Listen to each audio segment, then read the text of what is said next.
With 4 billion views per day, how much is YouTube influencing our younger generation?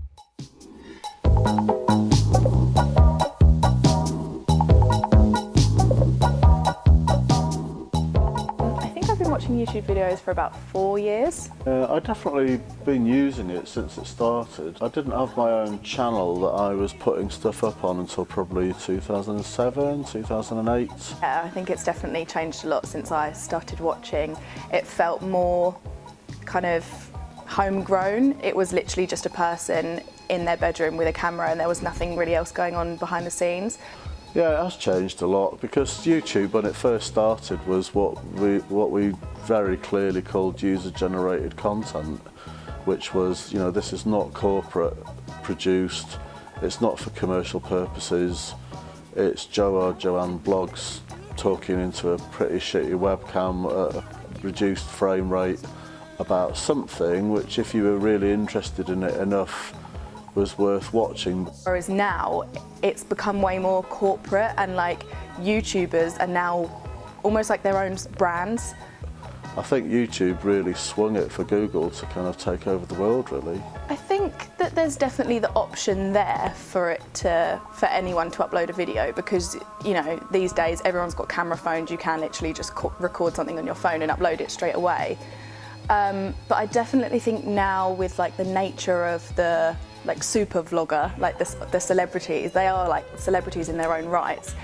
It has become a bit more of like a hierarchy because you kind of think to upload a video to YouTube, you have to have videos of that standard when really that's not the ethos of YouTube, like you said. And I don't know, I think anyone can do it, but it just might feel a little bit more intimidating now. Well, it's MeTube, really. If you're going to get pedantic about it, it's all about me, isn't it? Me, it's all about me.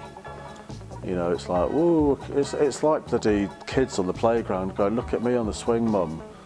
It's like, what? Why though? That's fine when you're 3 and you're on a swing, but when you're 20 odd and you're going, look at me because I can do my own makeup and here's an hour-long video about it, I think that's stretching the value personally.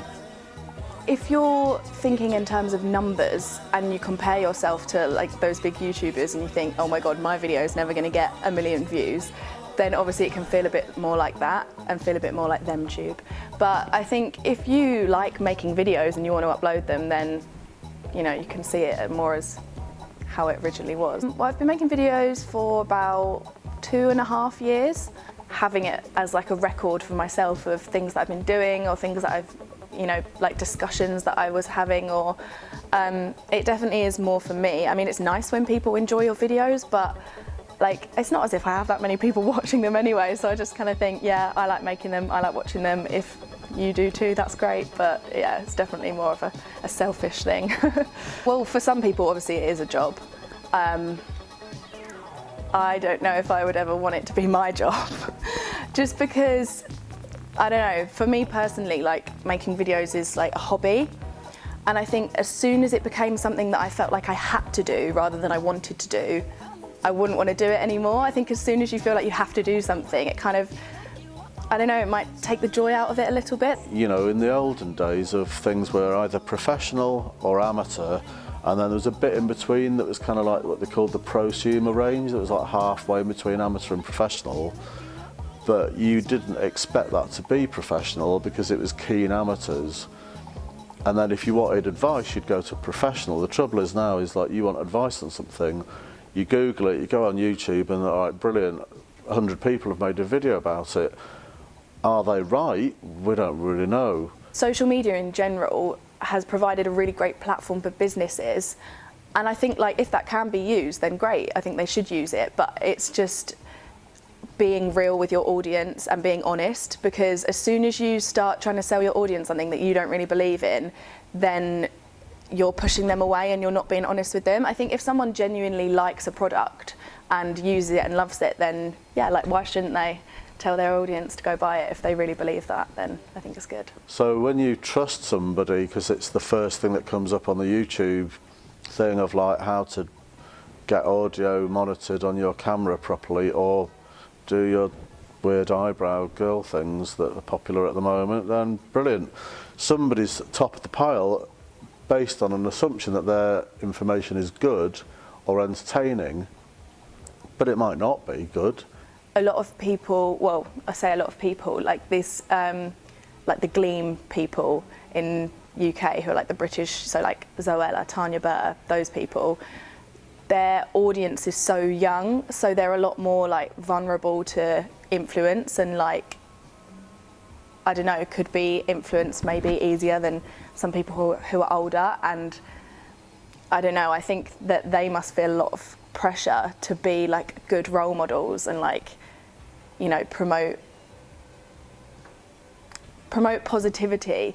And I think that probably gets a bit hard sometimes, because, you know, some days you might not be feeling great, or some days you might think, you know, negatively about one thing, but you can't, I don't know, I feel like it would almost mean that you couldn't fully be yourself because you were worried about influencing your audience. But obviously, like musicians and actors and stuff, they've kind of made that choice to be famous, whereas if you're sitting in your room making a video on a camera and then the next day you've got, well, not the next day, but before you know it, you've got 1 million subscribers and people going, oh my God, I love you so much. I don't know, it's just, it's weird. It's like this whole new level of celebrity that we've never had before.